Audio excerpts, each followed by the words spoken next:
I'd like to call this THC-CHC committee meeting to order. And first up, please rise and say the pledge of allegiance.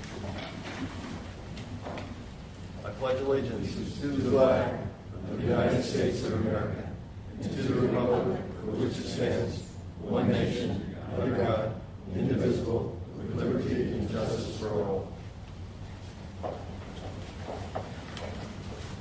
Okay. Item number 2 is public comment. Do we have any public comment?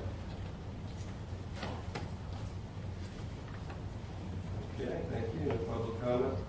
Next is the Executive Director's report. Good morning. Great. Thank you, Mr. Chair. Can everyone hear me okay? I know my voice is a little soft at times, so I'll try to speak into the microphone here. Well, welcome, everyone. It's a pleasure to see you this morning. In your package, you have the governing board minutes of February the 10th, and you also have the attendance. The executive director's report is on page 4. You have the highlights of the TPO governing board meeting.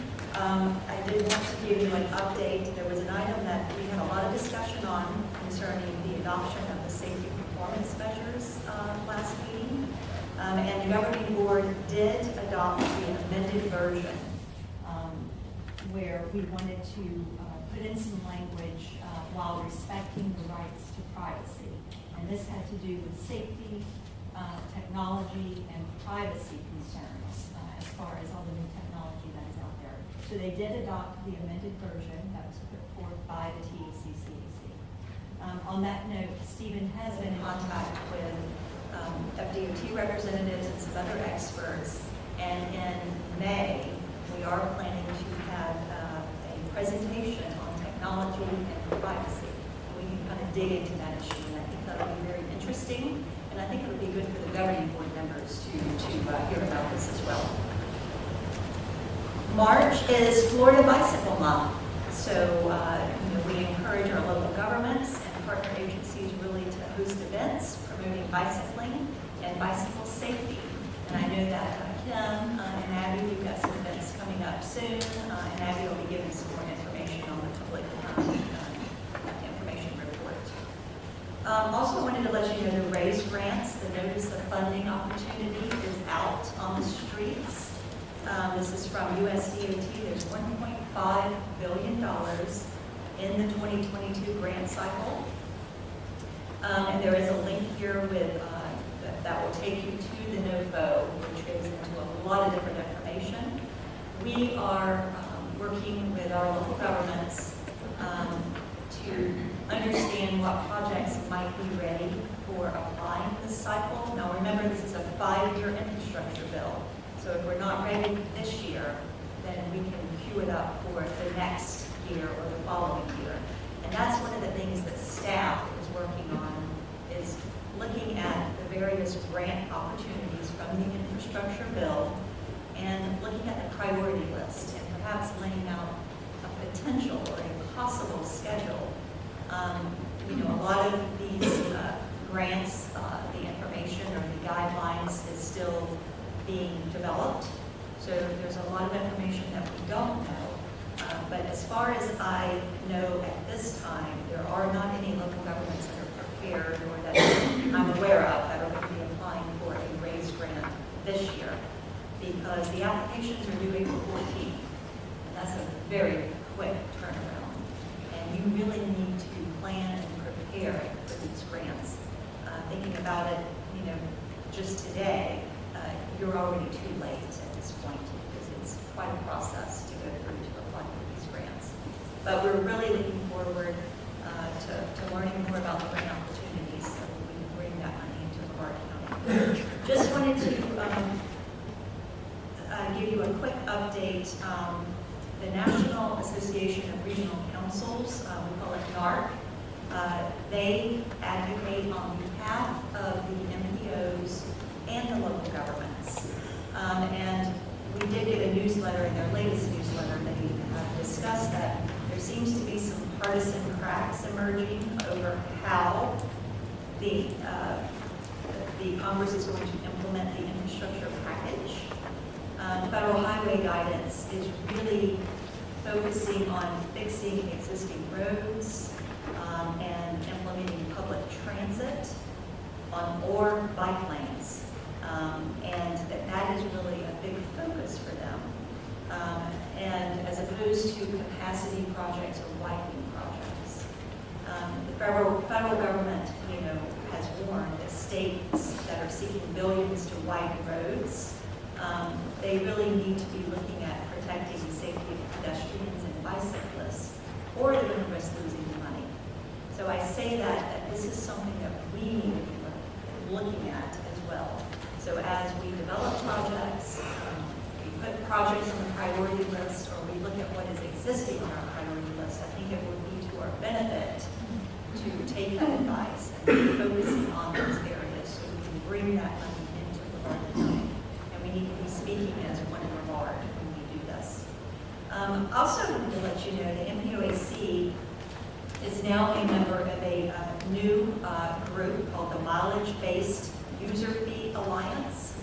And this is, we became a member of this for consideration for the next round of surface transportation system funding for alternative grants, which MPOs are now eligible.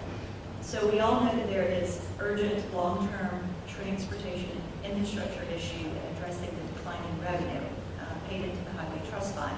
So this particular group would help to develop an alternative for a finance mechanism for transportation.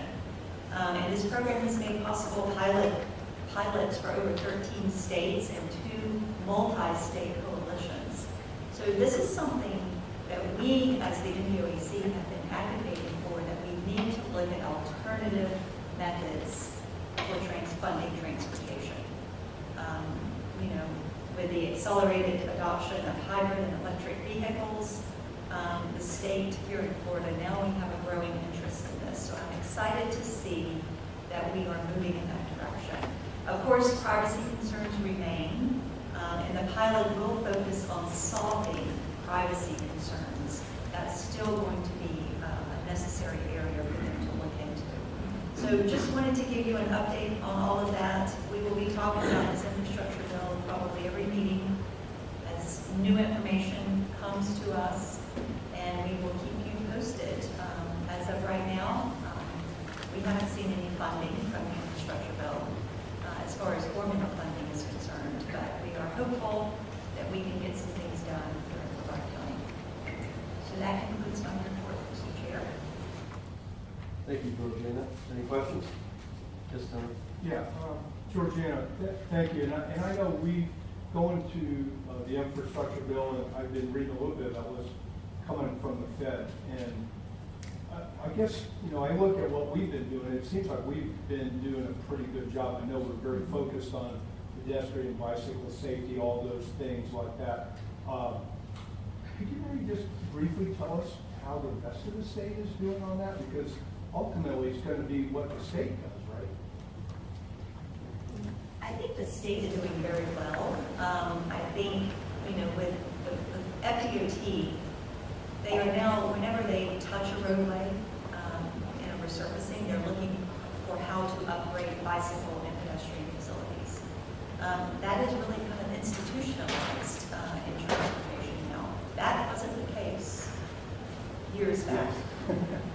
We would have to kind of fight to try and get a little sidewalk put in if there was an available right of way to put in the sidewalk. Well, that has changed. And so I think Florida is doing well. But there are many locations even off the state highway system where you can see the little paths where folks are walking because there's not a sidewalk. We have a lot of we have a bike mobility plan that shows those gaps.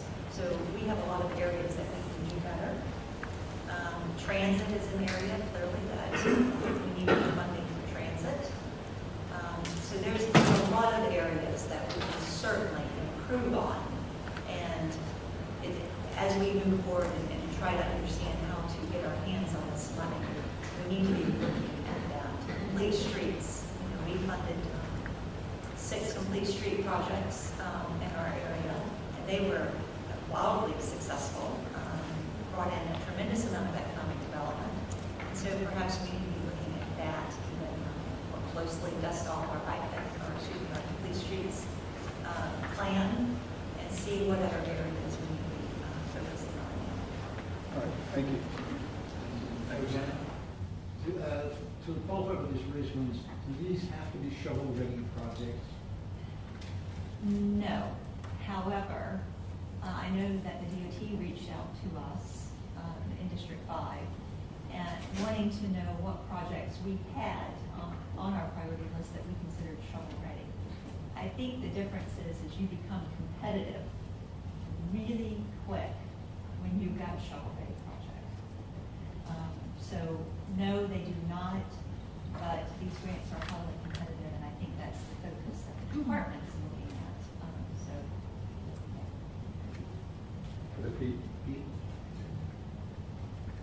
yeah. Yeah, I'd like to give you some observations on funding. You know, I've always been that gas tax is the wrong way to go because it really doesn't reflect true infrastructure use.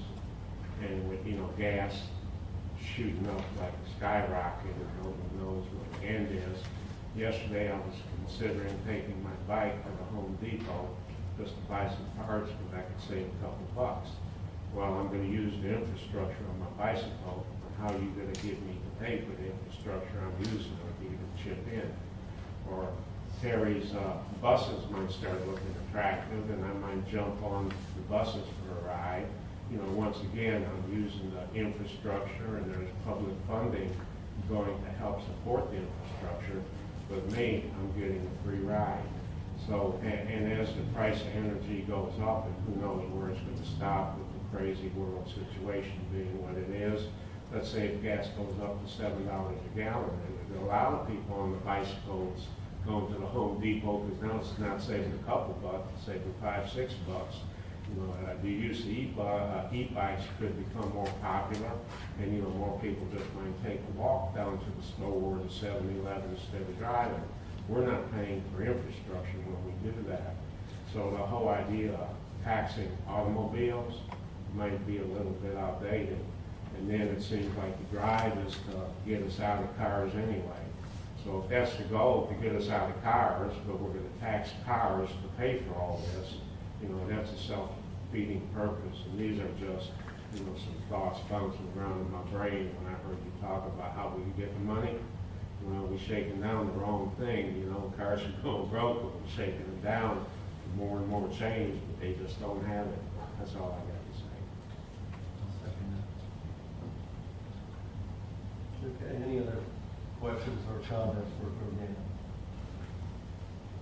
All right, we'll move on then to our consent agenda. We have one item on consent agenda today. It's the Technical Citizens Advisory Committee meeting minutes from last month. That was February 7th, 2022. And I'll be looking for a motion from the TAC. So moved. Kevin?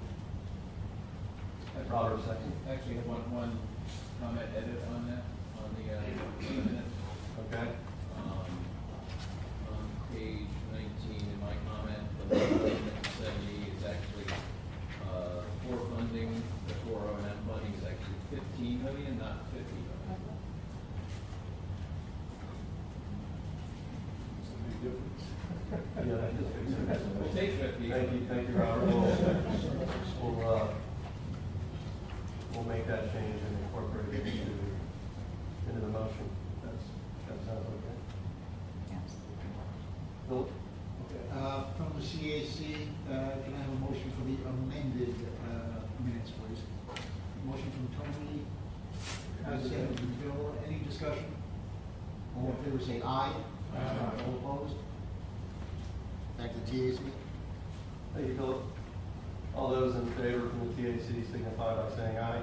Aye. Any opposed? Consent agenda passes. Thank you. Next is our action items. We have 2 action items today. The first one is the 2021 Florida Department of Transportation certification. I believe the FDOT is here. Sarah? Good morning.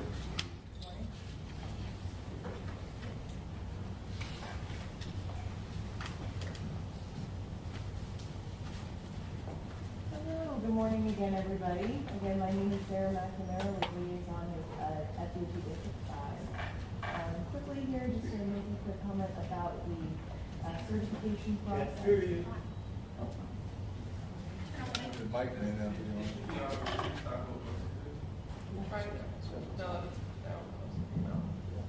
Can y'all hear me? All right. Thank you. Thank you. So, in accordance with the NPO Program Management Handbook, DOT District 5 has conducted and completed the 2021 NPO Joint Certification for Space Coast TPO. The completed certification document should be in your agenda packet.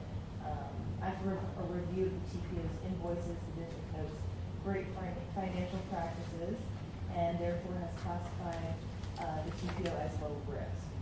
We'd like to thank the Space Coast TPO staff for their partnership and collaboration throughout the certification process, and we look forward to doing it again next year. Any questions on the certification packet? Questions or comments for Sarah? Awesome. Yeah, congratulations to the staff, doing such a good job. Absolutely. Thank you, Mr. Chair.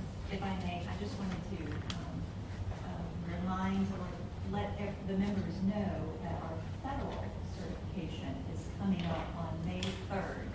So we have a joint certification every year with FDOT, and they do a great job being partners. But our federal certification only comes up every 4 years. And so Federal Highway will be coming and spending a full day with us. Fun. And they really dig into our processes. They want to make sure we're doing what we're supposed to be doing, federal money. And so we're looking forward to it. And it is open to the public. There is a portion of it that will be a public comment period. And of course, the members are more than welcome to attend. We're going to have it in the Florida room on May 3rd, and that will be an all-day event. So just wanted to let you know about that. Thanks, Georgia. Any discussion from the TAC? Looking for a motion on the second. I'll make the motion to accept the 2021 certification. Second. Liz makes the motion and Frank seconds the motion. We'll send it over to the CAC. From the CAC, can I get a motion, please? So make a motion out of color. We have a second? We have a second. A second from Pete. All in favor say aye. Aye. Opposed? All those in favor from the TAC signify by saying aye. Aye. Aye. Any opposed? That item passes unanimously. Thank you, Sarah, appreciate it. All right, our second action item is the transmittal of draft fiscal year 23-24 Unified Planning Work Program. And Laura. Good morning, Laura. Good morning. Can everyone hear me? Good morning. Turn it on or off? Is it on? Okay. I'll just talk loud. I have kids, so I can know. Okay.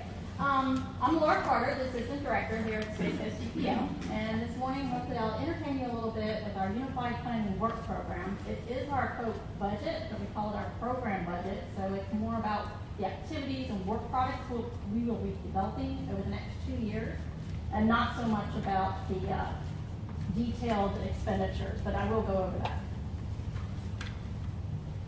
So, what is the UPWP? It is one of the 3 required products that every TPO must create, the other 2, of course, being our long-range transportation plan and our transportation improvement program. The UPWP operates off of the state's fiscal year, which is July to June, and it is based upon accomplishing the work tasks and the activities of the emphasis areas of the board's strategic plan. Having a UPWP allows us to receive federal and state funding, so it is pretty important. The schedule will be following this year, which is similar in past years, those that have been here a long time. We will be transmitting the draft to the reviewing agencies and opening it up for public comment and review for a 30-day period to be in compliance with our public participation plan. From there, in April, we'll compile all of our comments and we will develop a final, which will then be brought back to you and the board in May for adoption. It goes to FTA and Federal Highway and the Florida Department of Transportation. They will make their final edits and make it available to us beginning July 1st. A UPWP is divided into 6 main tasks and is supported by 2 subtasks this year. I'll be going over briefly what the work products are for each of those. The first one obviously is management. We need to manage and administer the organization and make sure it meets all of our certification requirements that we just approved and the federal highway requirements. Within here, we have administration of our contracts, we deal with our finances, we deal with staff management, and also significant amount of our time goes to the board and committee support, developing their agenda packages, making sure they're notified in time, and dealing with membership changes. I want to highlight the 2 work products that will be coming up. Is the board strategic plan that they currently have expires this June 30th. They will be having a workshop in April to develop a new 3-year strategic plan. We will hope to have that adopted in July. And then one of the items that we've been trying to do for multiple years now is to have an annual retreat.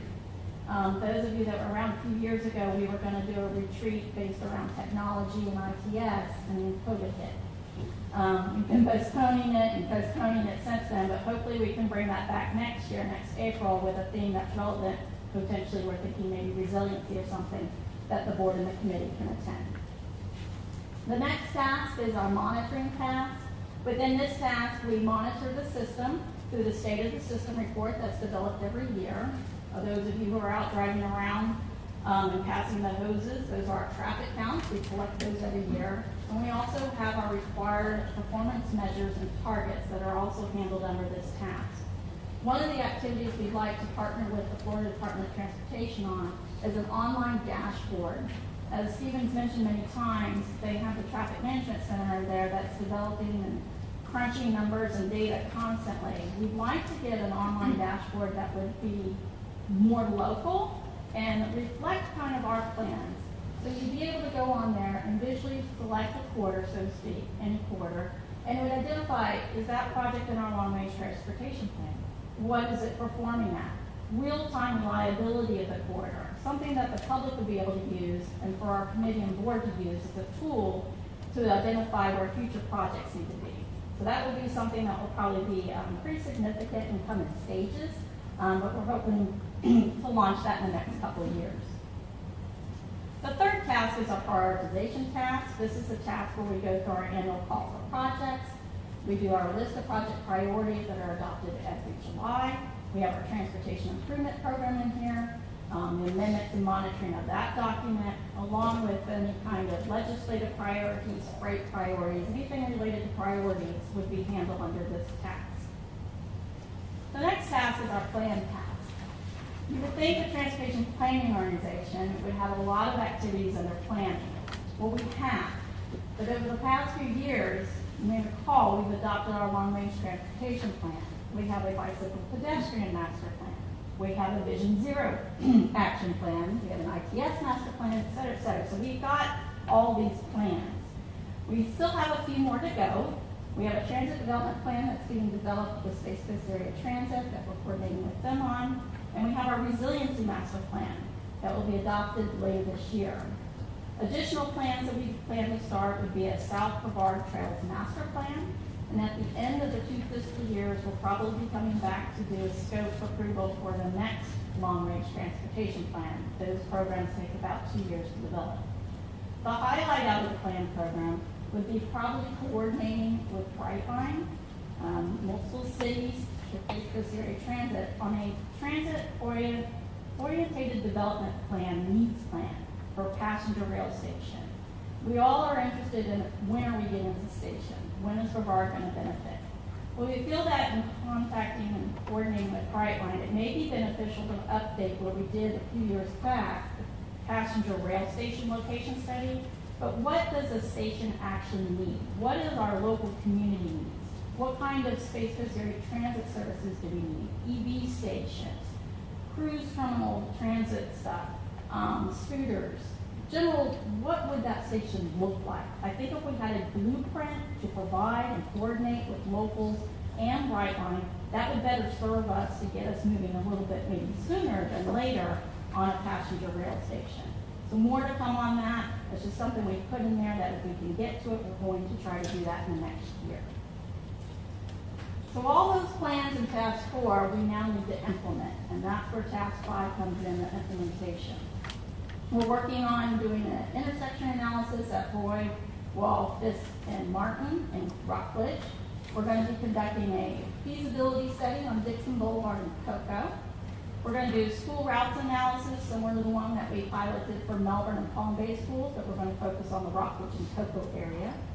With Brightline coming online, there was an interest a while back with passenger rail quiet zones. We'll be hoping working with the locals and DOT and coordinating what that might look like. And also attendance on all of our studies and projects that are moving through the various phases that they need to go through before construction.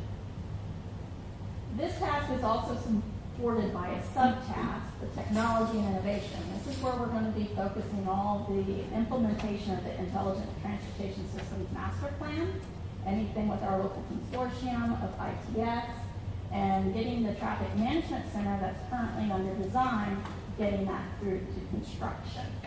And that will be handled under the subtask. The last task we have is our engagement task. This task we have kind of broken up into 3 little areas, well not little, they're quite large, is community engagement, where we go out with the community, give presentations.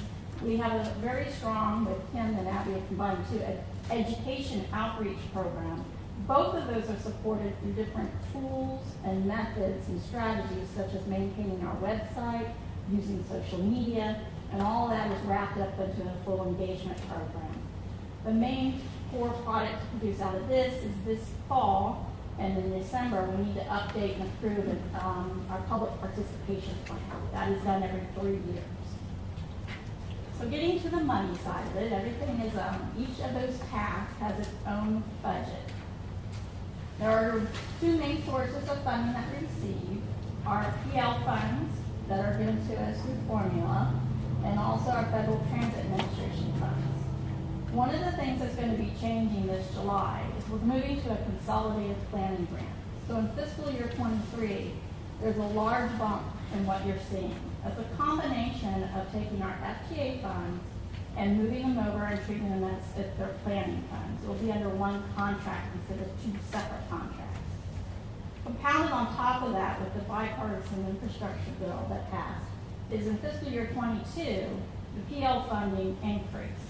But instead of giving that to us right now, where we have to turn around immediately and be obligated to even use it, we're holding it, and DOT is going to give it to us beginning in July. So fiscal year 23 has basically 2 years of an increase, plus the FTAs moved over. So fiscal year 23 is kind of a little bit higher than it normally would be. And then we have fiscal year 24. The only thing that you'll see on there for FTA, this will be the last year we'll see this as a line item. These are remaining funds I'm anticipating for the existing FTA contracts that we have. Once those are spent out, that will go away, and you're just going to be seeing PL and SU. Our transportation disadvantage is passed through East Coast Area Transit for administration, and we have a small portion of funds we received from Brevard County to assist with the collection of traffic counts. Our SU is supporting our ongoing programs and will fluctuate year to year, also on the non-recurring, depending on how many projects we're supporting with those types of funds. I will say that fiscal year 23 is also going to see a bump after July. We are deobligating a large, about 400-some thousand of SU this year for existing projects that I already mentioned. I won't go over specifically which ones were funded and not funded, but for completing resiliency master plan to do the school routes, those are funded with existing year. They need to roll. So we'll increase fiscal year 23 again a little bit just to carry over those funds so they're not lost. So the revenue will match the expenditure. This is what a budget normally looks like to most people. Again, you'll see that fiscal year 23 has larger for your salaries and benefits than fiscal year 24. Fiscal year 23 will roll though, because it's a 2-year plan. So our salary and benefits are over 900 right now with the benefits, and between the 2 years it averages out, it meets our needs for salaries and benefits. We have consultants services that we will continue to use for our work orders on specific projects, our contracts that are ongoing for auditing, legal services, etc., and the other few items that you see there. And they stay the same from year to year. We haven't increased them in many years, and we're trying to stay within budget there. So that's all I have. So today's request is really to authorize the transmittal. Anybody who is interested, this will be posted on our website. I encourage everyone to go look at that and provide comments if you have any. If you have any questions, just let me know.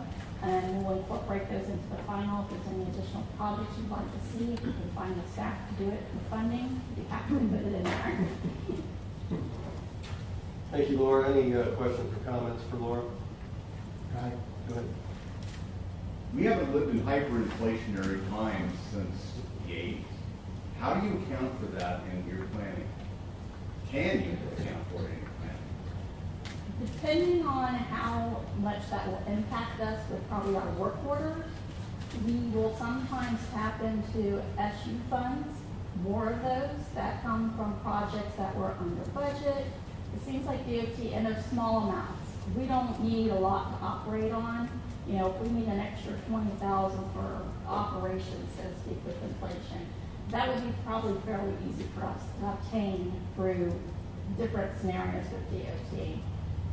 So I've been doing this a long time. I've not really ever planned for inflation like that. I do plan out for staff turnover, for contingency that's required. So even though you see that 900 or so, we're required by some of the contracts we have to hold. We never actually use it, but it's got to be in our budget around 60,000. So that can always cover us too, as long as we don't necessarily need it. Can help us if we need it in the future. That is something to be aware of, for sure. Thank you. Yes, Tony. Yeah, two quick, just if you could just briefly answer. You mentioned strategic planning, and one question is are we involved in that strategic planning development? And then also, you mentioned the Brightline station. Do we have a team being put together to actually kind of focus and work on that? The Brightline, not yet. We are in conversations with Brightline and different municipalities, but that's something that we thought might be beneficial to the organization and to Brightline to help move that forward. So that's in the very infant stages of kind of getting organized. And the other question about the strategic plan is, yes, the board will be meeting in April to have a workshop. What we plan on doing is bringing to this committee in May kind of what it is, because they already have in the back of your agenda package every month we print out what's happening with this strategic plan now. But the new one, we're going to keep the same emphasis areas. Look for your input, see if anything was missed, compile that. It'll come back in July, so that you will have an ample opportunity to review it before it's adopted. Okay, thanks. Thank you. Any other questions or comments for Laura? Okay, from the TAC, any discussion on this item? All right, I would look for a motion. Motion was made by Jared. Second by Terry. Over to the TAC. From the CAC, can I get a motion, please? Motion from Tony, and second from Peter. Any discussion? I'm sorry, Chairs. When you're reflecting the minutes, can you please make sure that you're saying last names as well? Okay. Thank you. Not a problem. Yeah, the motion from Trustee Sasso, and the second was from Peter Vasquez. All in favor say aye. Aye. All opposed? Motion carries unanimously. Thank you, TAC. All those in favor of the draft fiscal year 23-24 Unified Planning Work Program from the TAC signify by saying aye. Aye. Aye. Any opposed? That item passes unanimously. Next on the agenda is presentations. We have two presentations today. The first presentation is on the Sebastian Bridge project development and environmental update. Good morning.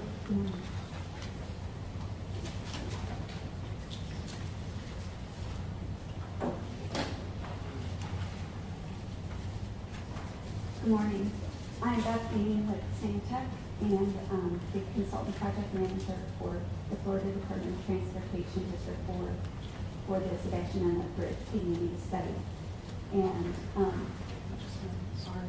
okay, yeah. See if that helps. I know I have to. There we go. Speak louder. That's better.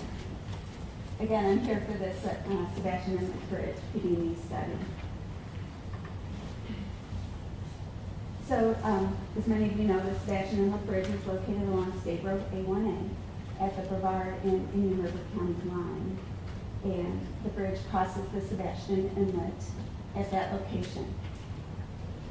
At this location, State Road A1A is a 2-lane roadway and a 2-lane roadway over the bridge as well as on the approach.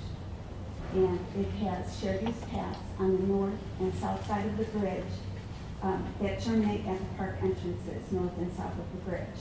That's shown by the green line on the location map. And the blue line shows the gap in bicycle and pedestrian facilities that are located across the bridge. The Sebastian Inlet Bridge is also known as the James H. Pruitt Memorial Bridge, and it was constructed in 1964, and it was retrofitted or repaired in 1978 and 2003. The bridge has a vertical clearance of 39 feet and a horizontal clearance between the bridge fenders of 150 feet, and the bridge deck is 34 feet 3 inches wide. There are observation and fishing piers that are located under the bridge on the north and south sides of the inlet. As of November 2018, the bridge is rated structurally deficient with a bridge health index of 79.8. This does not mean the bridge is unsafe, but it does mean that it is in need of repair or replacement. Because of the bridge type that was constructed at this time, the bridge is also eligible for the National Register of Historic Places under criterion C, which is engineering. Excuse me, did you, and I apologize, did you say on the structurally deficient part that it is now eligible for repair or replacement? Well, what happens is the DOT does their annual bridge inspection reports, and once a bridge is determined structurally deficient, then it is put on a bridge replacement program schedule. So it is eligible for replacement. Right. I just want to make sure I heard that. They also look at rehabilitation. It's just part of the Okay. PDE process, but we do look at rehabilitation. I'll touch on that a little bit too.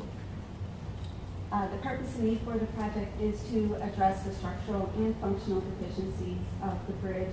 Functional deficiencies meaning it's a 2-lane roadway, there are no shoulders, there's no bicycle and pedestrian facilities. And to evaluate the 3 bridge alternatives.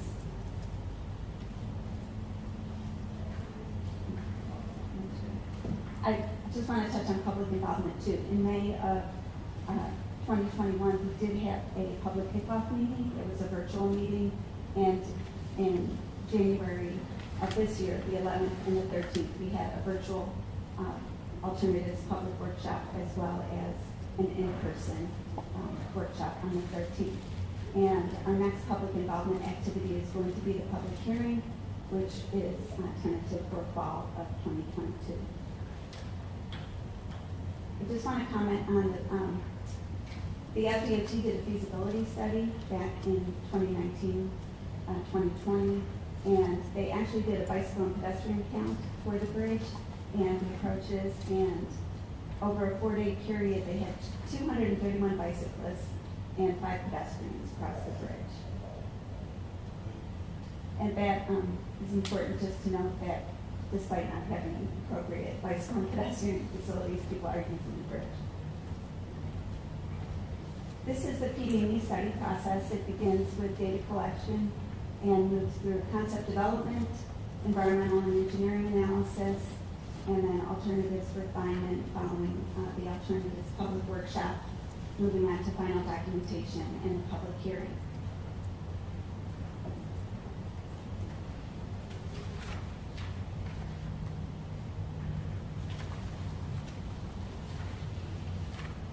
So we evaluated multiple alternatives for this PD&E study, The no-build alternative is one where no action would be taken, and that is considered as a baseline for any alternatives that are developed, and it remains throughout the PD&E study. We did look at rehabilitation and repair because the bridge is considered eligible for the National Register. We did evaluate it for rehabilitation. So in order for the bridge to be rehabilitated, it would have to meet current FDOT standards, which would mean widening the bridge, the existing bridge, and adding shoulders and bicycle and pedestrian facilities. It would have to provide a 75-year service life and maintain existing vertical and horizontal clearances of the bridge and maintain traffic during construction. It would also be required to minimize impacts to the natural, cultural, and physical environments. So based on this analysis, it was determined that the rehabilitation alternative was not a viable alternative and it was removed from further consideration. So then we moved on to build alternatives, which included an evaluation of alignment along the existing center line of the bridge, an alternative that shifted to the east, an alternative that shifted to the west. And some of the evaluation criteria were the design speed, the U.S. Coast Guard determination on vertical and horizontal clearance of a new bridge, horizontal alignments, constructability, benefits to marine and vehicular traffic, as well as impacts to resources.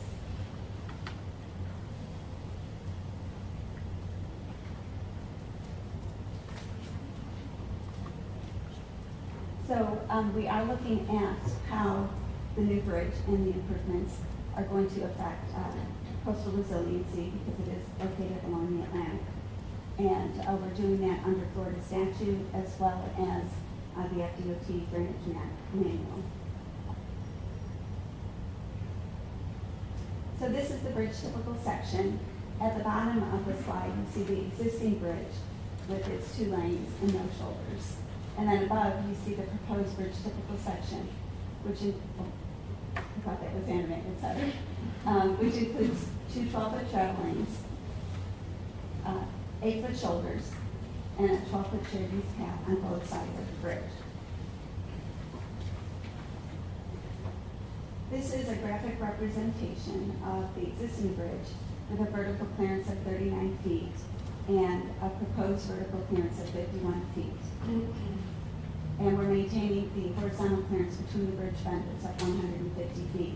And the 51 feet of vertical clearance was preliminarily determined by the U.S. Coast Guard as we move through an evaluation process with them prior to bridge permitting that will take place during the design phase of the project.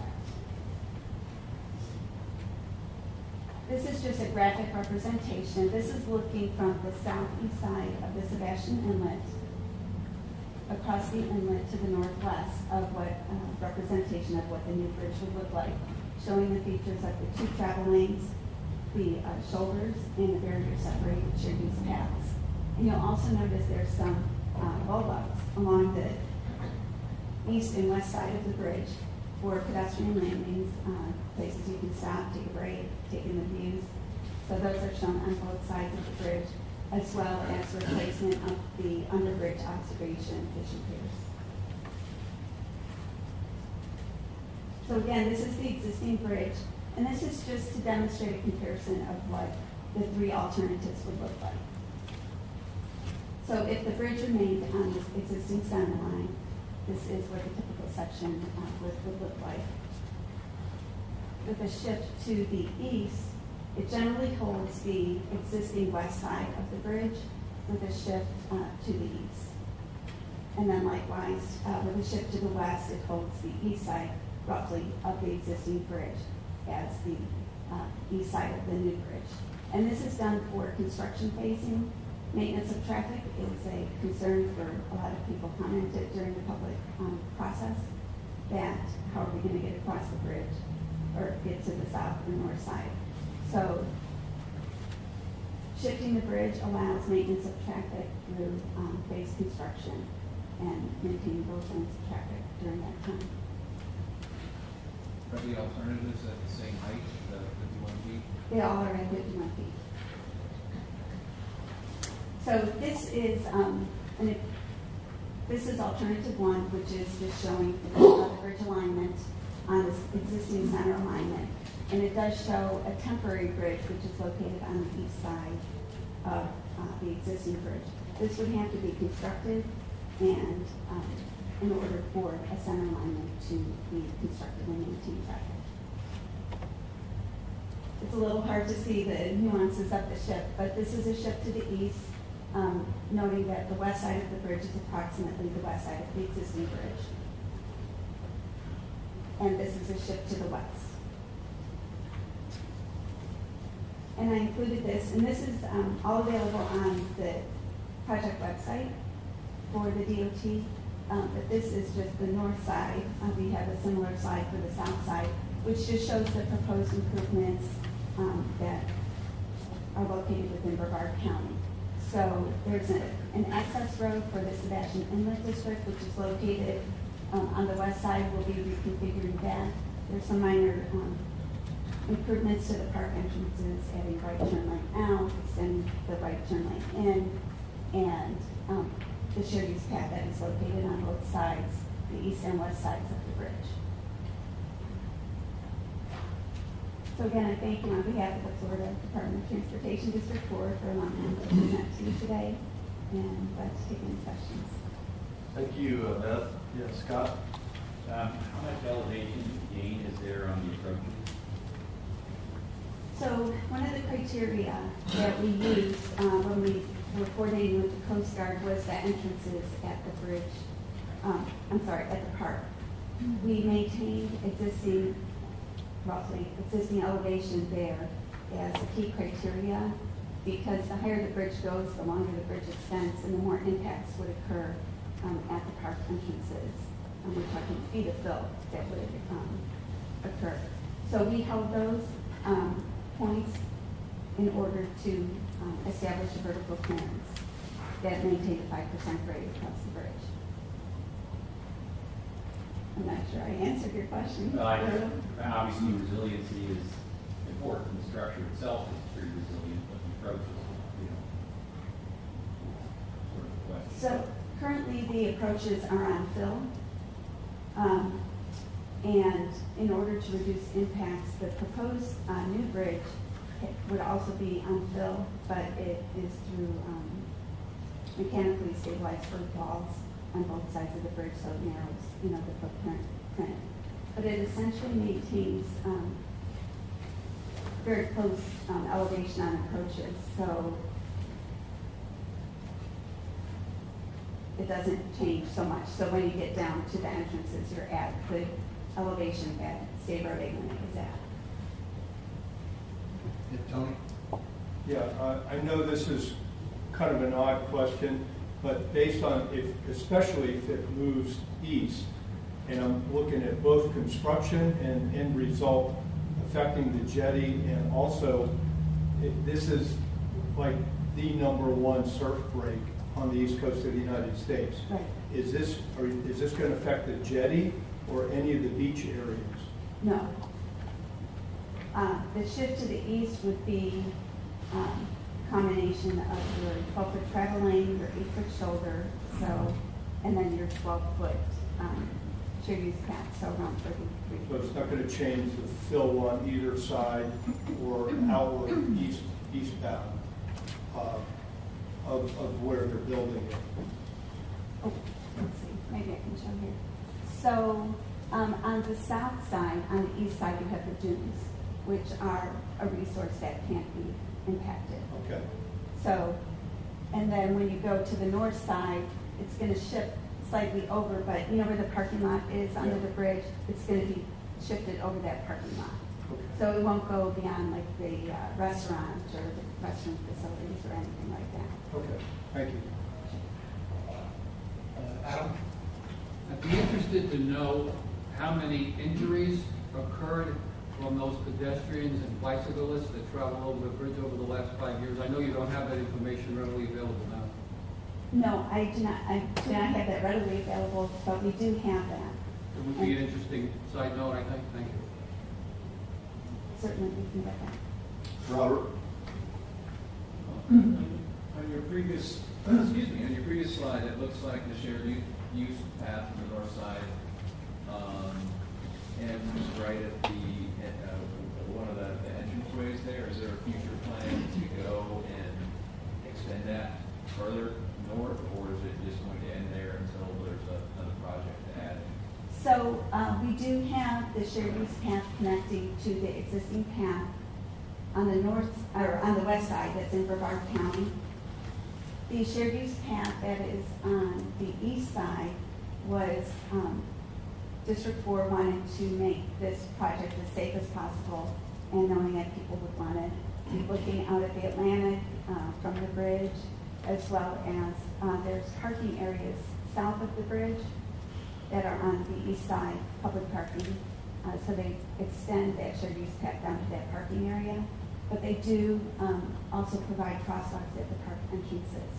So it does on the east side terminate there, and that actually is FDOT District 5.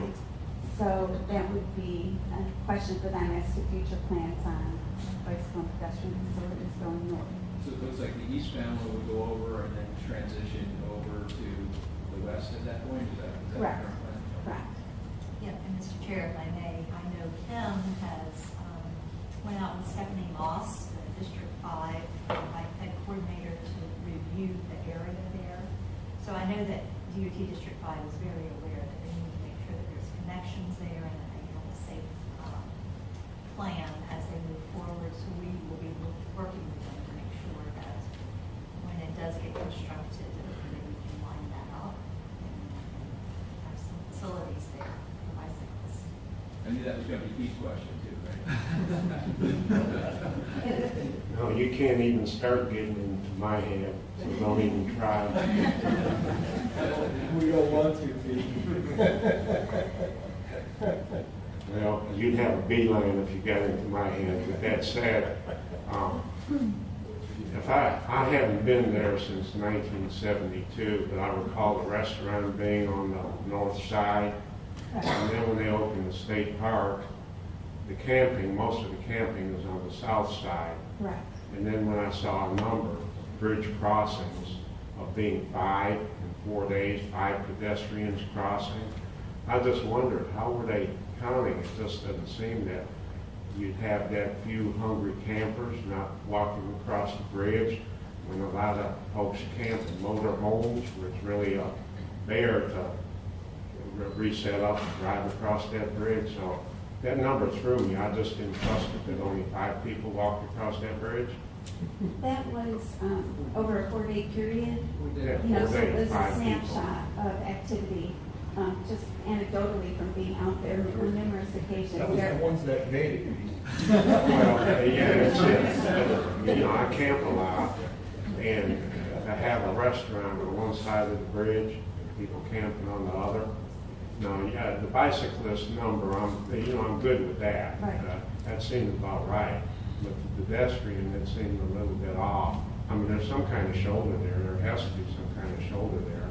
You know, Pete, I would say there really isn't. It's very inhospitable to pedestrians, and there's virtually no space at all, and it's a steep bridge as well, so it's not inviting to the pedestrian at all.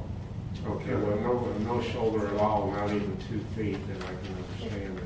Yeah, there's like a little raised curve, you know, where the lanes end. That some, yeah, it's very narrow. I mean, if you, like he was saying, most people don't risk walking, but the bicyclists do drive over the bridge in the lane. Well, bicyclists have a different mentality. When you're going to go down, you got to right to the road. Right. But like that was my disclaimer. I haven't been there since 1972, so I don't recall what the bridge looked like. Oh, thank you. Sure. Go ahead, Tony.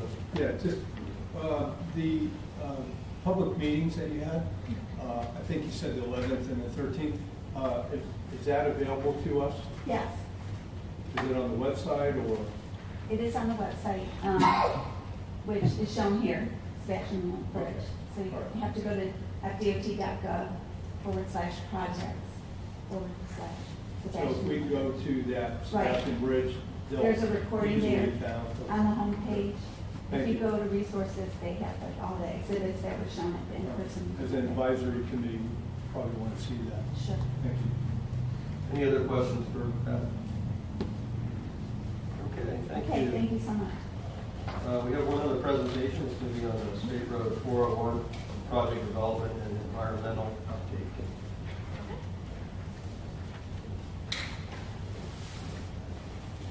Dallas, would you like to come up also? Would you like to come up also?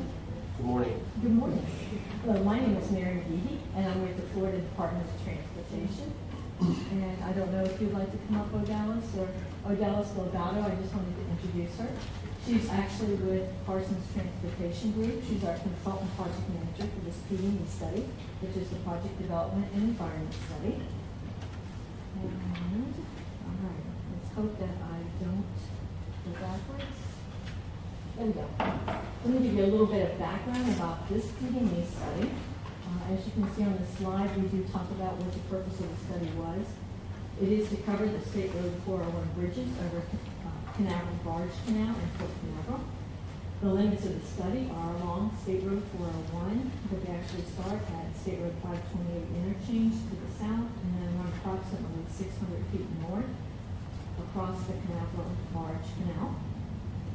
Purpose of the study was to basically improve or evaluate improvements to the existing bridge that is out there and possible replacements. Right now, there are Vascular bridges there. And the department is developing alternative analysis to improve the bridge's access, future mobility, congestion, and safety needs.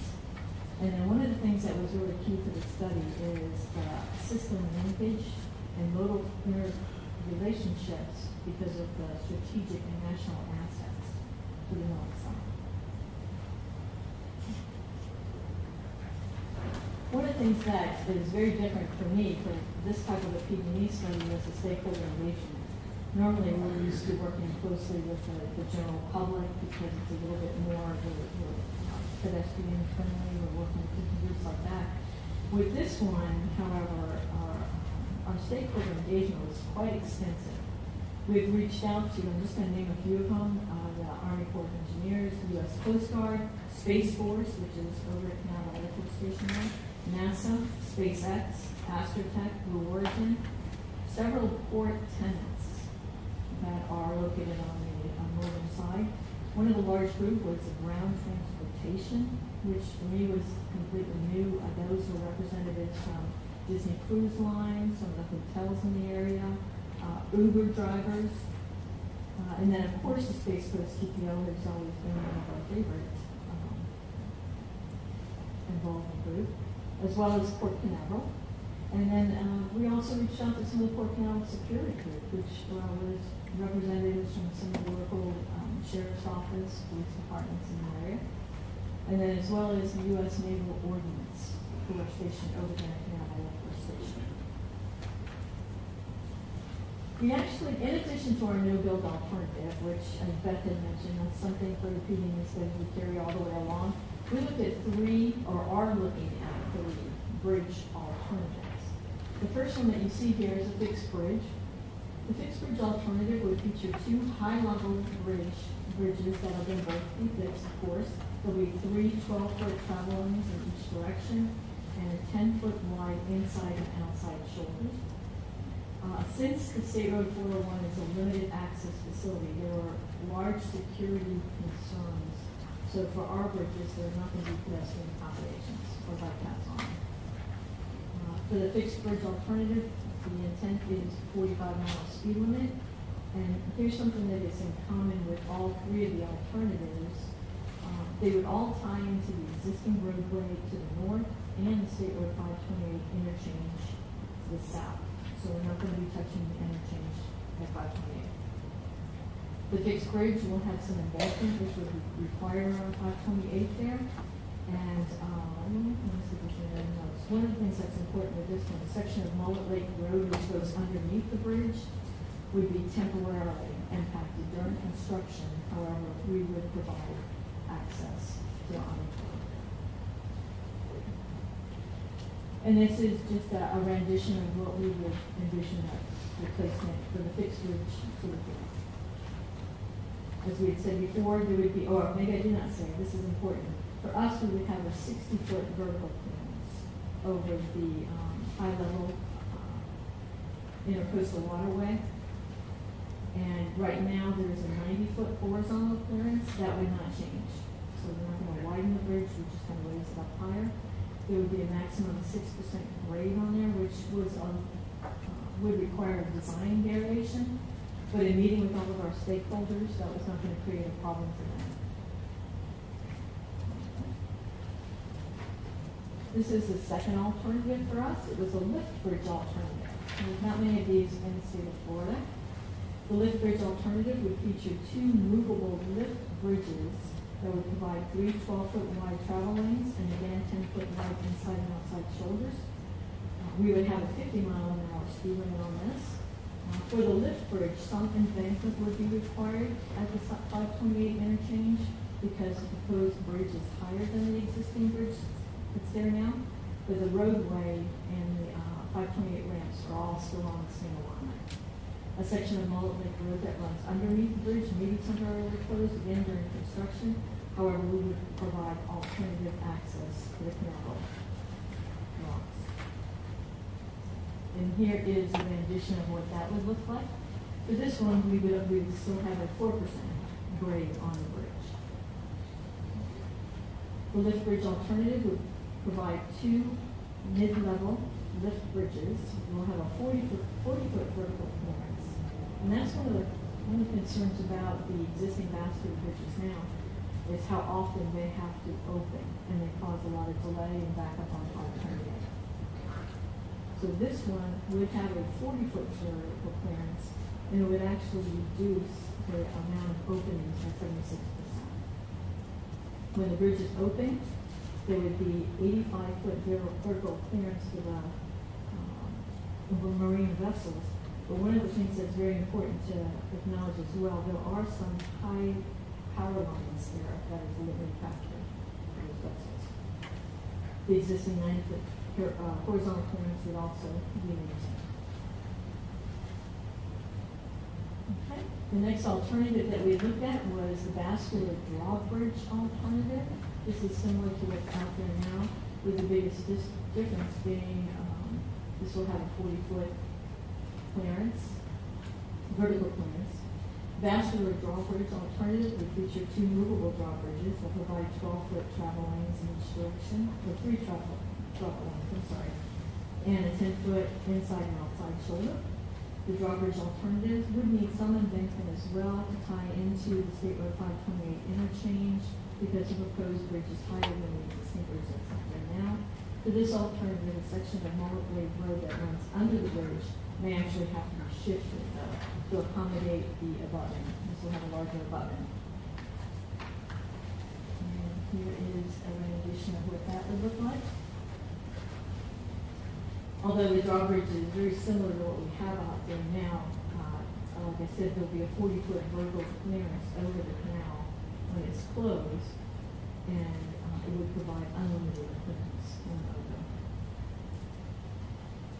Again, it's going to have a 90% horizontal clearance, that will not change, and the maximum road rate for this one would be 4%. And there's a lot of information on this table. This is our evaluation matrix. You can see there's a lot of things that do not change with any of alternatives. For example, the natural or mostly the physical too. However, one thing I did want to bring to your attention is the cost. And you heard the gentleman had mentioned earlier, these are just estimates at this stage. We've not started the design yet. And those prices are really challenging to put their arms around. So, I apologize. I see 2 numbers on each one of those. What are those? one of them, the top one there is the operation and maintenance. That's how much it would take to operate that bridge for the next 75 years. Thank you. And as you can see, the fixed bridge has the lower maintenance cost, with the more mechanical structures being very expensive. And this was one thing too to the team that was a little bit of a challenge to get that information. So we don't have a lot of lift bridges in the state of Florida. So these numbers were actually received from national research, trying to compare apples and apples.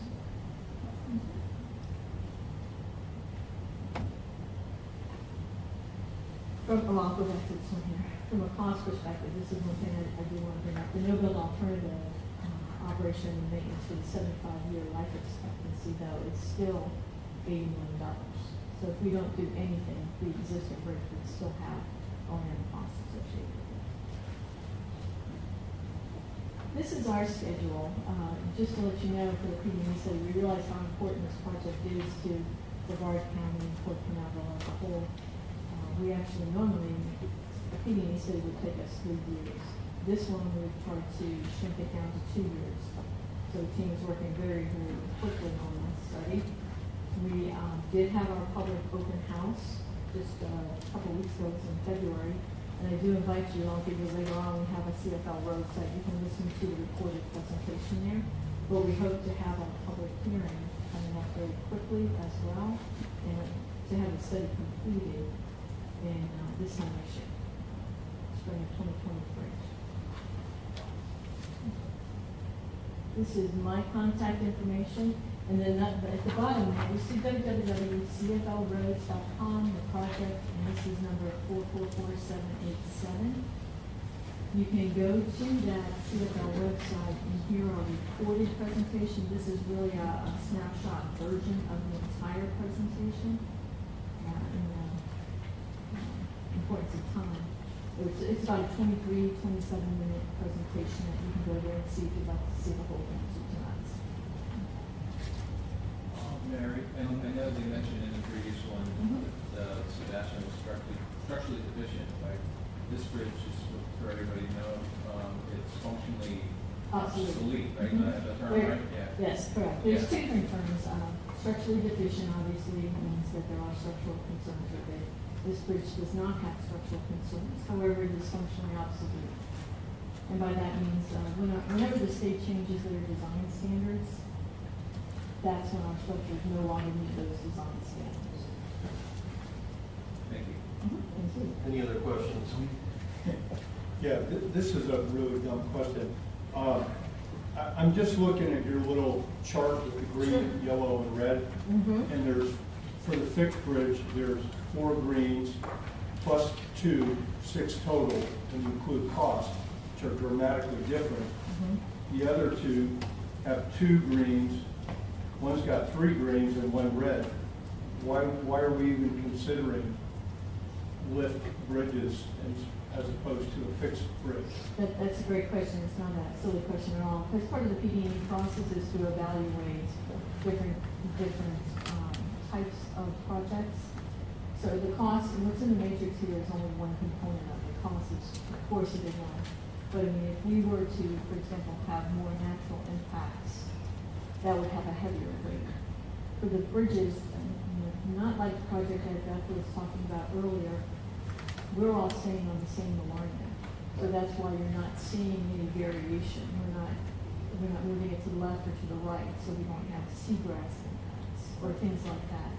So those kind of comparison criteria basically becomes a wash. And for this bridge, one of the things that is very important for us is meeting the purpose and need, and the delays and the safety are things that we are very concerned with this bridge. And I guess I'm also looking at 2 greens are the traffic delays for final and safety, which the others don't have. And safety obviously should be one of the most important things. And with the fixed bridge, we would have no break-in travel delay. Right. That's Thank you. Yeah, hi, Mary.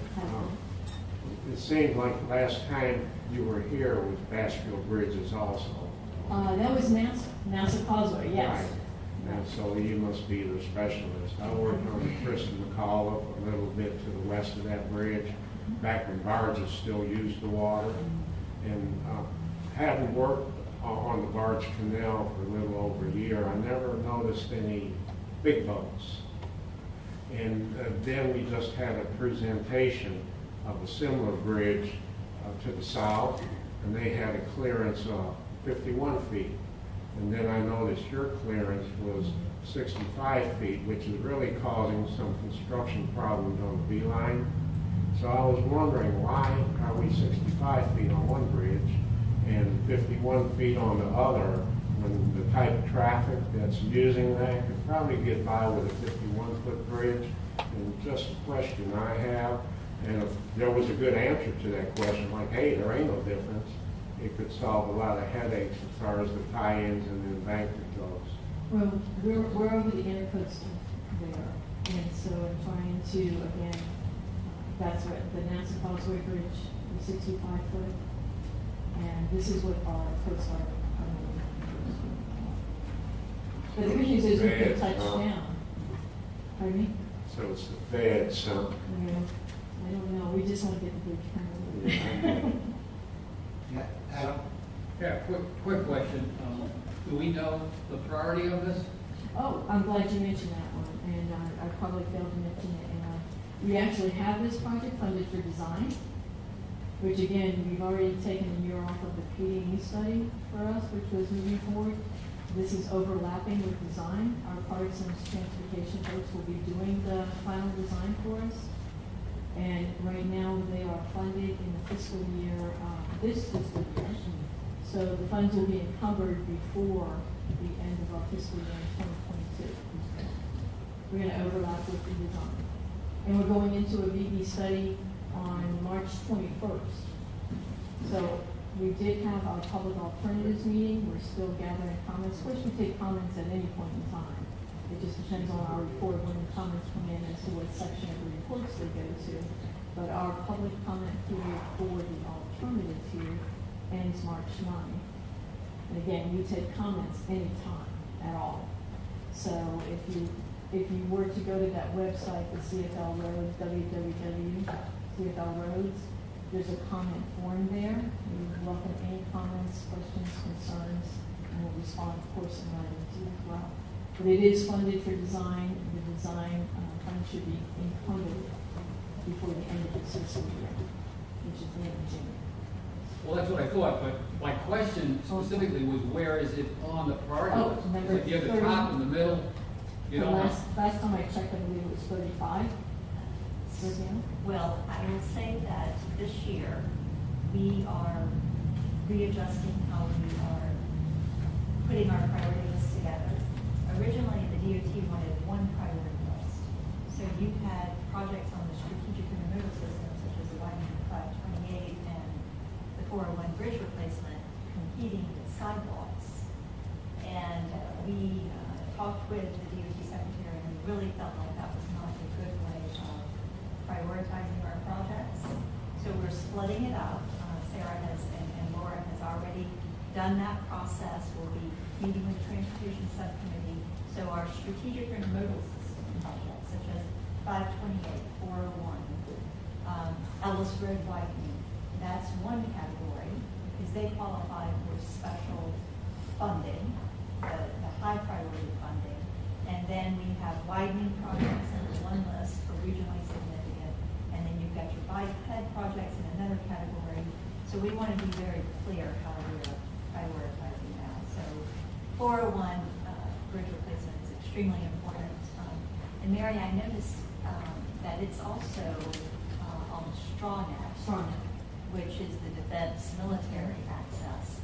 And when I was looking at some of the discretionary grants, I know that that is a focus coming up in the future. And during the public meeting, we were brainstorming with Captain Murray and Diane about how can we get the funding for this project moving forward. So I think we may have some opportunities with it being on StrawNet than as opposed to any other project here in regards to funding. And actually, I can go back. I don't know if I can go all the way around and go backwards.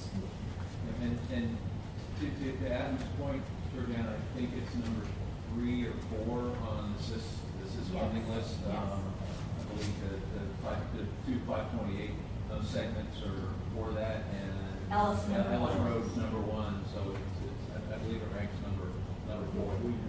Okay, well, here's an interesting side note. I noticed military is listed on one of the pictures here. It's on, I just brought it up, it's on one of the first slides in the beginning, and I apologize, I always have to go back to, we talked about the acronym StrawNet, but it is the strategic highway network. It's the stakeholder coordination. Yes. Could you put that up for a minute, please? Right here. What significance does the military use that for during peacetime versus wartime? That's a great question. We did meet with the Naval Ordnance Group. Thank you. Who are, it is the Space Force, Naval Air Force Station. However, didn't realize that the Navy actually has a small component out there as well. And when we asked them, our concern was military readiness. What does that mean to you and your facility? Do you ever envision yourself needing to bring some kind of armament or heavy loads across the bridge? My point. And really what they wanted was they need to get their people to work. Because this particular group, I think they go into a building and I don't know what they do, they lock the door in there. And it's all very top secret, but their important aspect is to make sure that the folks that are working there can get to their job. And so they asked a lot of questions about MOT. And are we ever going to shut the bridges down while they're being built? Something like that. I said, no, we would always provide access. You would shift one, shift the other, but we would always provide the ability to go across the bridge. And that was their concern, military readiness. Thank you. You had something? There are space assets that come in through there as well. What is the cost differential between the three alternatives, acceptable alternatives, due to? Is it construction time, completion time, Well, actually, a lot of it is or engineering? engineering for one, but then also materials, mechanical bridges, this bridge, those cost a lot more to maintain over the years.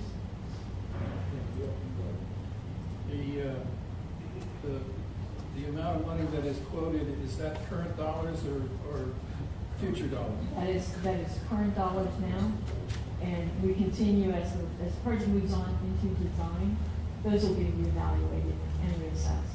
Right now, what we have is our long-range transportation. Whenever you're doing like a drainage structure, for example, you know how many linear feet of 12-inch pipe you might need, and there's a dollar amount associated with that pipe, and that goes into the equation.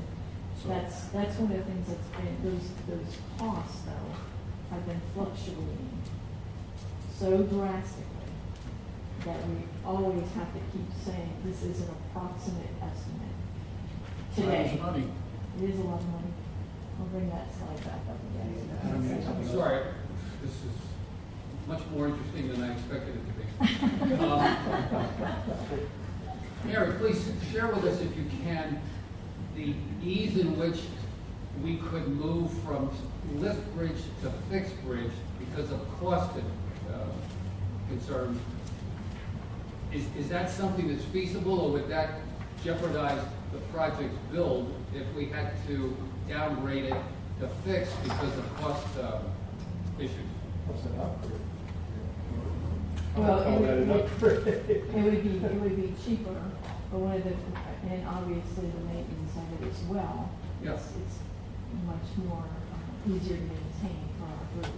My point is, would it come off the board as a project if we wanted to change it to something that was less costly? How would that impact? Well, I think that what you're saying with the matrix, this matrix is, cost is probably one of the most important factors here because all of the bridges are staying within the same alignment. Right. We don't have businesses or homeowners that are being relocated with one bridge over another bridge. So the cost obviously, but it was also looking at the future travel demands, dealing with the intercoastal there as well, and how large some of the sailing vessels. One of the things that we did with the study, was right out of the gate, we were challenged with going out and doing the traffic counts. We were trying to hold off because we wanted the cruise lines to get back up and running. Or to try to figure out is 3 lanes going to be enough, or do we need 4 in 2050 with the model and production that go on there. So we were stalled out of the gate, and we used a lot of historical data that we've had over the past years, and then did a lot of hard work with the traffic to make sure that we were looking at the appropriate number of lanes on the bridge. But we were staying within the existing alignment as well as the existing right-of-way.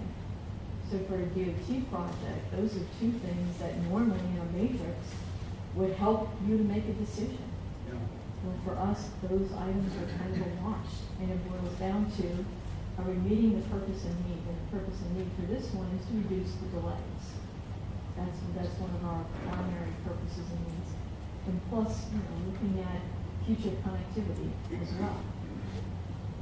Well, my concern, I think you might be aware of this, is that I was surprised last year, because I'm fairly new on this board, about the time factors. Pete brought it up, I think, last year. 15 to 25 years? If we're in the middle of this thing and all of a sudden the cost becomes prohibitive and it has to be downgraded to a fixed bridge, I don't want it to fall off the planning charts at a critical time, because I would feel somewhat responsible being a member of the board. We all share that, okay? And because it looks like the military has a tremendous need for this, we certainly don't want to wait until the bridge is no longer functional. Thank you for your time. Sure. Go ahead, Pete. Yeah, hi again. When I was doing bridges, my understanding was always that if you could do a fixed bridge, it's the best if you have the right of way. The fixed bridges never break down. If you have limited right of way, then you think mechanical bridges, because just buying the right of way would be so much more expensive. And that's the reason you see a lot of vascular bridges on the intercoastal where expensive houses are all around them. It's just the right of way gets too expensive. But if you can do a fixed bridge, that's the way to go. You don't have to worry about them getting stuck in the air. You don't have to worry about them getting stuck down. And you don't have multi-million dollars in claims because they're so electronically complicated in this day and age. That's if I understood everything. Is it still that way? I think it is, but there are other factors also. For us, one of the biggest concerns are some of the sailboats with the large mast arms. And we want to make sure that we're not impeding the traveling waterway also. But that's one of the things that's important, and that's the Causeway Bridge is a fixed bridge, as is Max Pruitt. Those are both fixed bridges, and we work hard with the Coast Guard to get those structures accommodated. Well, you straightened me up pretty quick on that. It costs the fads and it costs more. Well, and it's funny because we were talking about the time frame. I heard Georgiana mention that Ellis Road. That was my first P&E study when I came to this group, so I know that was 12 years ago. And we moved faster with the massive Causeway Bridge. Of course, that one was structurally deficient. And if you've seen that bridge, you know that there's been some challenges. And I thought that was a fast project. And I have to admit, they actually said, well, now we know that you can do that. So we don't have a 3-year schedule anymore. Now you have a 2-year schedule. With this one, we're overlapping the design to try to do things that are not 12, 14 years old. Well, the delays are always you're working on a Class A waterway. When you're working on a Class A waterway, then you have just environmental permits, which take years and years. Correct. Go ahead, Robert. Real quick to Pete's question or comment, that this bridge is a little older than I am, and it breaks down from time to time, and working out there, there've been a number of times where you're trying to get to the north side, and the bridge doesn't close properly, and you're waiting for it. But the other thing I wanted to mention, and I know in the discussions that we've had with Mary and the group, is they're working closely with the designers on 528 for that interconnection, because Pete, as you mentioned, they're both interrelated. Both those projects are high priority work. So that regardless of the alternative, is looking at how that's going to come down and interconnect into that. And as far as I know, all the proposed designs, Mary, will work with that, correct? Correct. We've got their plans right now, and that was one of the limitations for our project. We're limited to the 528 interchange. We wanted something that's going to touch down there, and that's where the fixed bridge, the 6% slope it does require us to get a variance, but it's still doable. It would be a little bit more challenging if we had specific vehicles that could not take a 6% grade, which is why we did such a heavy stakeholder engagement, talking to the Air Force, talking to the Navy, talking to NASA, talking to Blue Origin, talking to SpaceX, talking to all of those folks, because obviously we want to build a bridge that everybody can utilize. But then the other limitation to the north is the overpass ramp going into the cruise line terminal.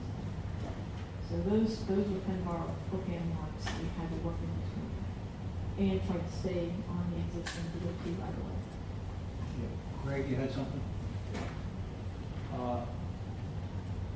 From somebody who's traveled over those bridges for 33 years, one thing that I've noticed is coming off of the beach line, when you're traveling X miles per hour and you make that turn, the tendency is to continue that miles per hour. Off the ramp. Yeah.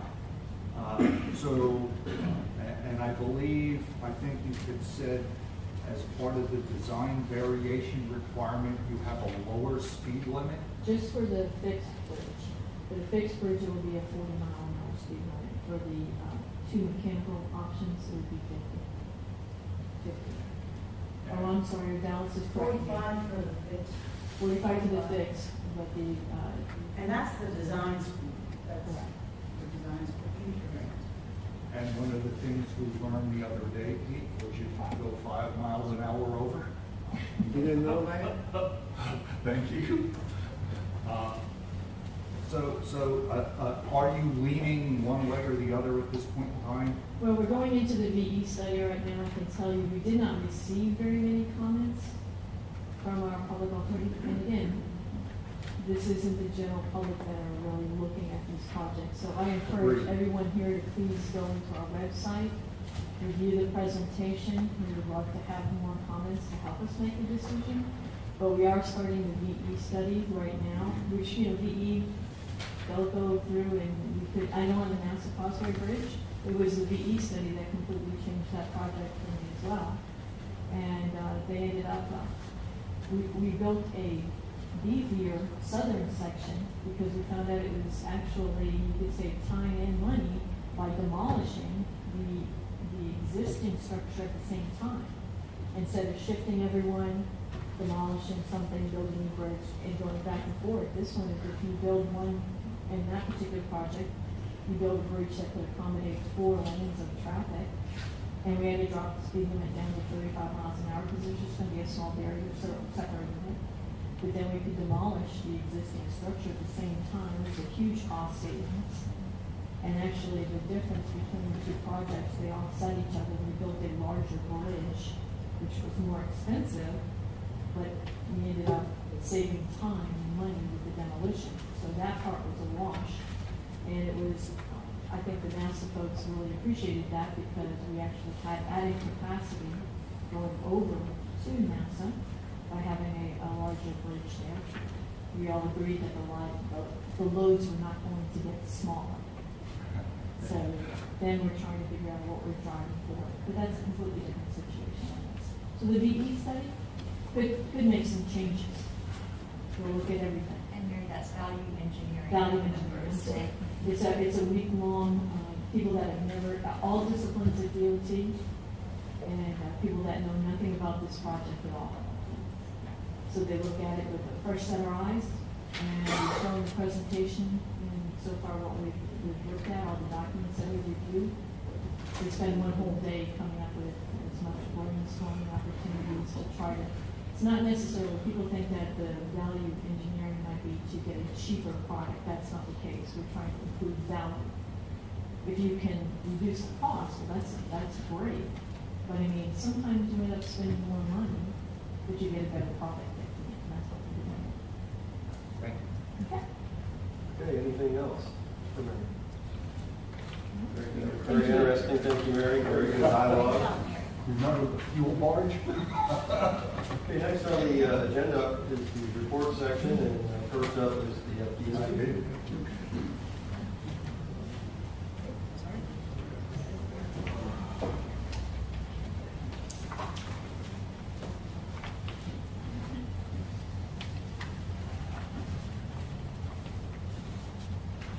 Hello again. So, a couple of quick highlights that I wanted to hit on. For the 10 miles of resurfacing on State Road 520 from Yates Road to Brevard County line, this project is currently scheduled to begin on April 2nd. The construction team will be having their pre-construction meeting this Wednesday night on that project, so good movement happening there. And considering Bike Week, now my favorite week, now that I've lived Daytona. March 4th through the 13th, and spring break March 11th through the 18th. Some lane closures, especially on the interstate in Brevard County, will be open for the increase of traffic and will not return to normal until the following week. In addition, our construction teams are taking extra care during these events due to the high traffic to ensure that the roadways are safe to ride on and clear construction debris and materials. For project milestones, construction on both the State Road 518 Hughes Alley Boulevard, resurfacing from west of I-95 to Sarno Road, and the Fort King Parkway, resurfacing from 528 to Kennedy State Senegate are both in their final stretches. Their final operations include friction paving and thermo, which is a final layer of stripping to finish, and these jobs are anticipated to finish up next month. And in addition to that, you all have your construction reports, which are included in your packets, and I can welcome to take any questions about this now. Thank you, Sarah. Any questions for Sarah? All right, thank you so much. Okay, next up is Bicycle, Pedestrian, and Trails Advisory Committee update. Sarah? All right, good morning. I'm Sarah Grohl. I'm the Senior Transportation Planner. The Bicycle, Pedestrian, and Trails Advisory Committee met January 31st, as I updated at the last meeting. However, we did not have the minutes available for the package for the previous meeting, so they are provided to you in this package. We'll be meeting again on March 28th, and then we are in the middle of planning our April 28th annual walking workshop, and some more details to come about that as we finalize what we'll be doing this year for our walking workshop. That's all I have for today. So what was that date? On April 28th. Any other questions for Sarah? Thank you, Sarah. Thank you. Next, we're going to have an update on the Transportation Disadvantaged Local Coordinating Board. Terry? Good morning, everyone. Terry George, Vascular City Transit. Before I get started for our report, I want to introduce Mr. Kenneth Harley, who is going to be serving as the new planner for Vascular City Transit. Ken comes to us with a wealth of knowledge and experience for decades within local government, DOT, and also transit experience. So we're blessed and very glad to have him on board with us. So you will be seeing Ken instead of me. Mostly. So the report this morning is on our committee from our local coordinating board for Transportation Disadvantage, which took place on February 28th, which was last Monday. So as a result, we don't have our minutes prepared for this meeting as well. Items that took place prior, since it just took place last week, the first order of business, since this is a 4-week group meeting, was the approval of the meeting into our prior meeting, which was back in November 21. Reports were given by staff, including myself, the director's report, all takes and motion report, and also a couple other reports, which you see included in the package. Our new business, since we had some fairly new members and members that are taking on new roles, we wanted to kind of give a refresher course for those that had not seen it before. Introduction and refresher for those who had. So we did a Government and Sunshine presentation, which was done by Assistant County Attorney Robert Rogers. A presentation of board member duties was done by myself, and then Sarah presented on the transit rider survey results, which this group will see in the May meeting. Tina Oliver completed the surveys back in February, so that was the first opportunity to present, so this group will get to see that in the next meeting coming up. that was pretty much it. I have a quick video I'd like to show, which pretty much shows an overview of accomplishments by Space Coast Area Transit recently, and then things that we're looking for the future. And after the video, I'll be glad to take any questions. Jeez, I didn't mean to put you guys' ears. We good now. We should be good now? Okay.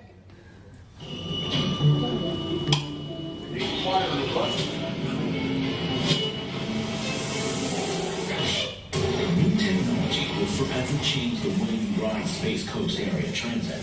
The future is here. Look at us now. And we save you a seat.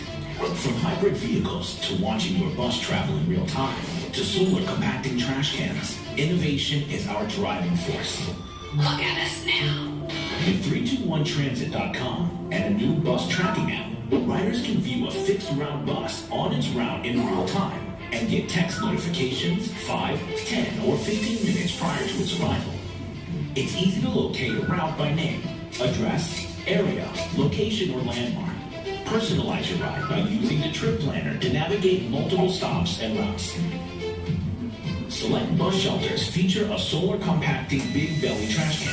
A sensor notifies waste management when the trash can is full and ready to be picked up.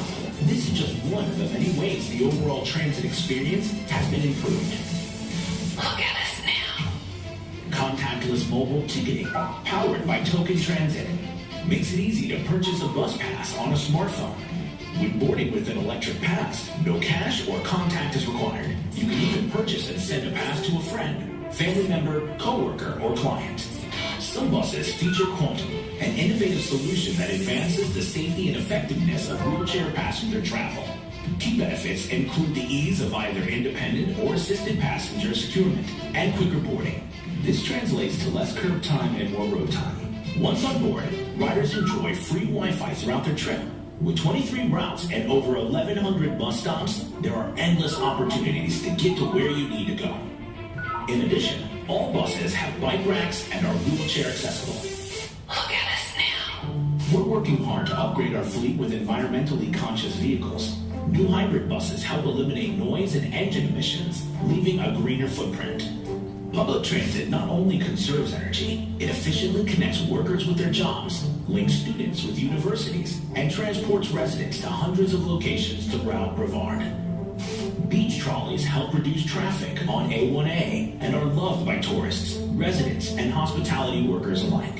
Whether you're a visitor or a local, getting to the beach, shopping, or dining is always more fun on the beach trolley. Look at us now. New Paratransit Vehicles provide increased fuel efficiency, safety, and comfort, helping to facilitate life-sustaining service for transportation disadvantaged passengers. In number of customers served, Space Coast Area Transit is one of the top 40 paratransit providers in the entire nation. Volunteers and motion drivers receive step-by-step directions from GPS-enabled vehicles to get their clients exactly where they need to go. This innovative volunteer-based program provides transportation for individuals unable to use other Space Coast Area Transit services. By providing rides to locations such as medical facilities, pharmacies, and grocery stores, Volunteers in Motion assist individuals who would otherwise be unable to live at home independently. Look at us now. Space Coast Area Transit's van pool provider, Commute with Enterprise, helps drive large-scale sustainability goals. Working closely with human resource departments to recruit and retain top talent, Commute with Enterprise rents vans to groups of 4 to 15 people. A fixed monthly cost covers the rent payment, maintenance, roadside assistance, and insurance. Van pooling saves money, gas, and valuable time. For convenience, many passengers needed centralized park and ride lots at Vieira, Old Galley, or Palm Bay. Commute with Enterprise creates innovative solutions for a rapidly growing workforce, helping companies launch a van pool program that is tailored to their specific needs. Space Coast Area Transit and Commute with Enterprise also invest in strengthening our community through the agency van pool program. Transporting the mobility disadvantaged is now simple and affordable for organizations who rent vans through Commute with Enterprise. Currently, 14 local nonprofit agencies such as Joe's Club at the Brevard Alzheimer's Foundation, Circles of Care, and the Florida Department of Health benefit from participating in this cost-saving program. Look at us now. Although technology upgrades come with a cost, Space Coast Area Transit, a department of the Brevard County Board of County Commissioners, works diligently to secure outside funding.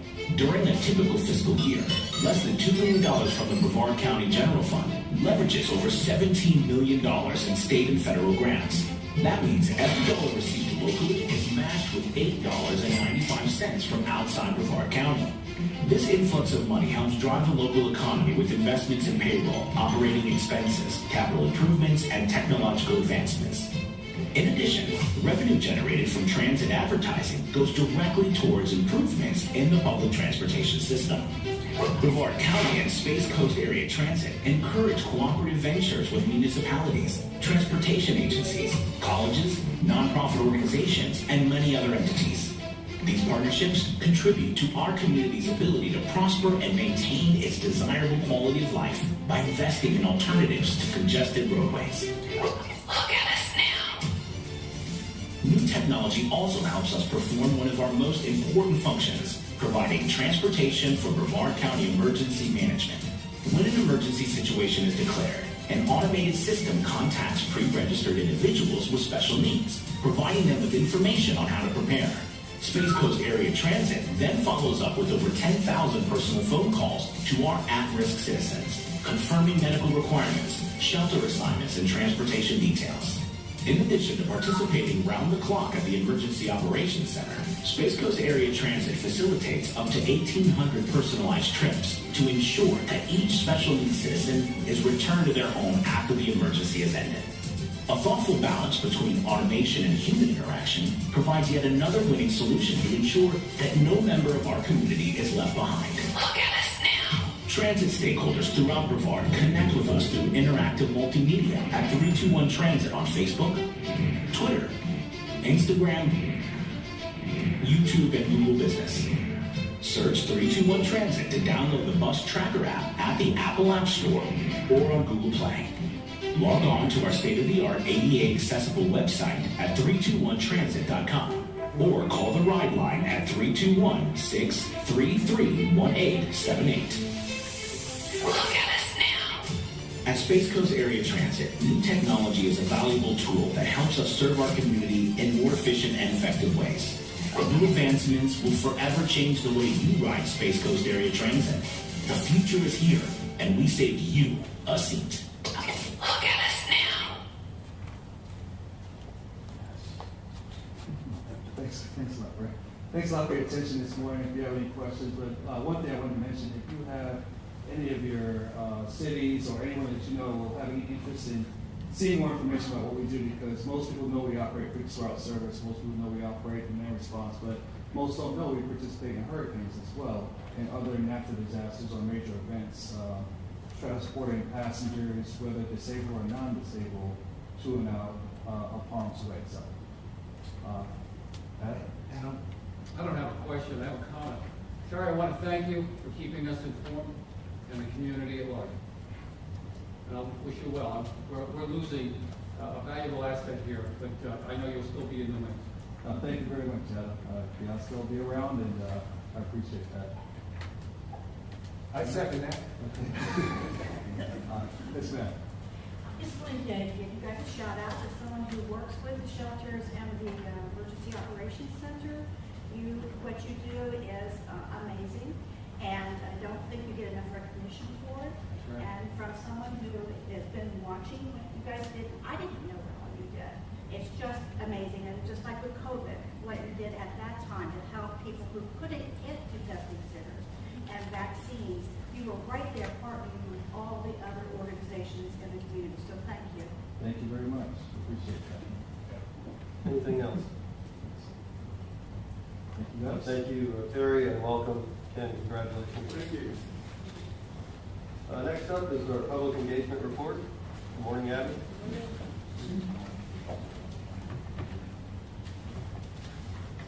Good morning, everyone. I'm Abby Hunter, I'm the Public Involvement Officer, and before we chat about what's coming up in the months of March and April, I wanted to touch on a few of our wins, like we started to do. So we haven't really talked about this in a while, but in February, the TPO had a lot of media coverage. highlighting a range of topics, but they all kind of had the same underlying message, which is safety is paramount. We partnered with Rick Neal from Florida Today to share out information from our 2020 State of the System report. He always likes to do kind of an extensive report about all that information. And then he also paired that with a separate article to highlight and draw awareness about the high-risk behavior of distracted driving. This all stemmed from our Safe Systems Symposium that he also attended. So we had a lot of good information out there. Both of those articles received lots of clicks, lots of reads and shares, and it really underscored the public's interest in traffic safety. Shortly after, News 13 did a broadcast piece on our proposed bike route changes regarding the alignment for US 1.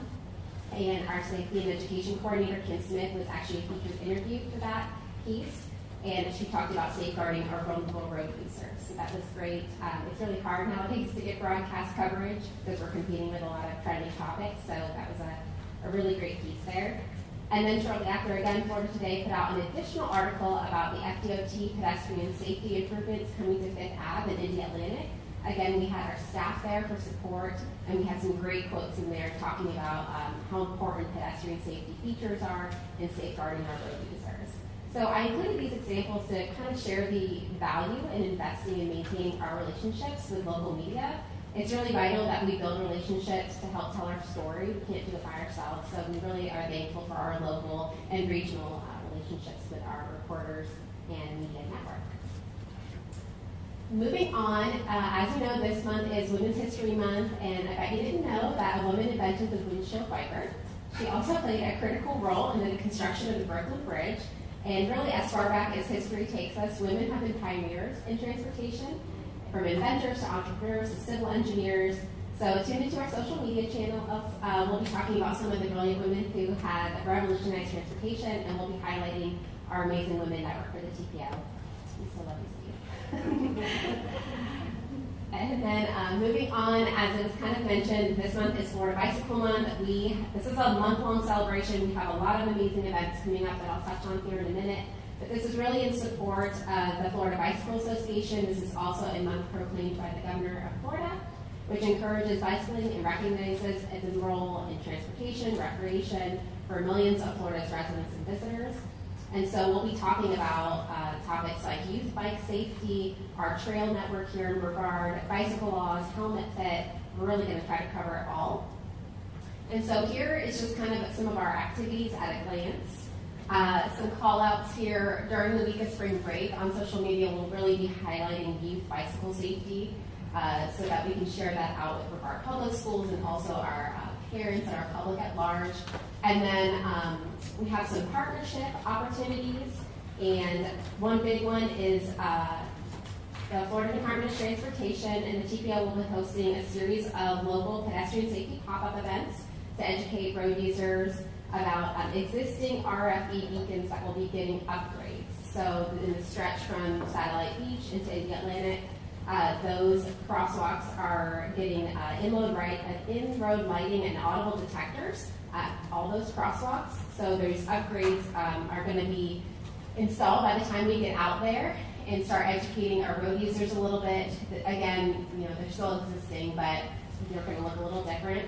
And so we are partnering with some locals to help draw awareness about that. We're partnering with FDOT. They'll have their team out there. So beginning next Saturday is our first one. We also have all these on social media, Facebook events.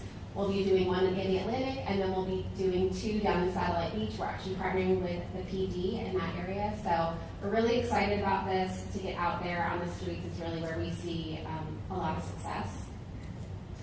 And then we're wrapping up Bicycle Safety Month, partnering with Titusville PD and Alert Today Florida and hosting a bike rodeo. We actually have more bike rodeos than that, and I'll tell you about that in a minute. And then just some social media spotlights. Of course, we have St. Patrick's Day coming up, so we'll be promoting safe driving during that time. We also have Rail Grade Crossing coming up. There's a campaign that NHTSA will be putting out.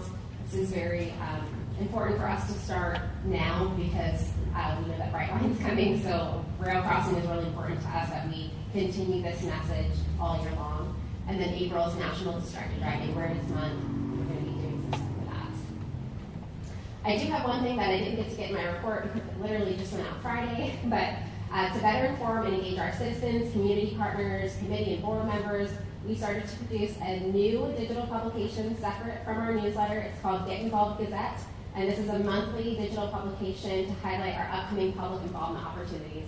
A lot of the times, we'll have members or community members come to us and say like they didn't see anything beforehand, or in our newsletter it was just too late. So this is going to be at the beginning of every month. Hopefully you saw it in your inbox. If you didn't, let me know so that you can get signed up. And really it has like a month at a glance of all of our events, all of our opportunities coming up. If you want to come and volunteer, if you want to help share something. So we are hoping that this additional publication will just continue to educate our citizens and our board members and committee members. That's all I have. Thank you. A comment again. Abby, I want to let you know that I'm a volunteer at the Chamber of Commerce in Titusville. Been doing this for several years now on Wednesday morning. And last week I noticed there was a big push in the office about Bicycle Month. Good. So thank you for getting the word out. Yeah, thank you. Yeah, the chambers are a great partner. Thank you, Abby. Next is the local government report. Would anybody like to report on your area? Yes, Robert.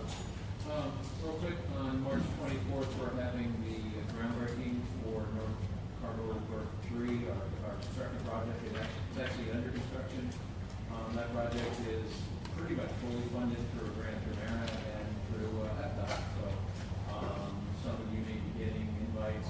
It's a limited amount of people. I'll be driving our shuttle bus to get people out to the site. So and like I said, it is under construction, so there's some limitations, but there'll be more information coming out, and I'm sure social media and posts coming out about it. It's a great project.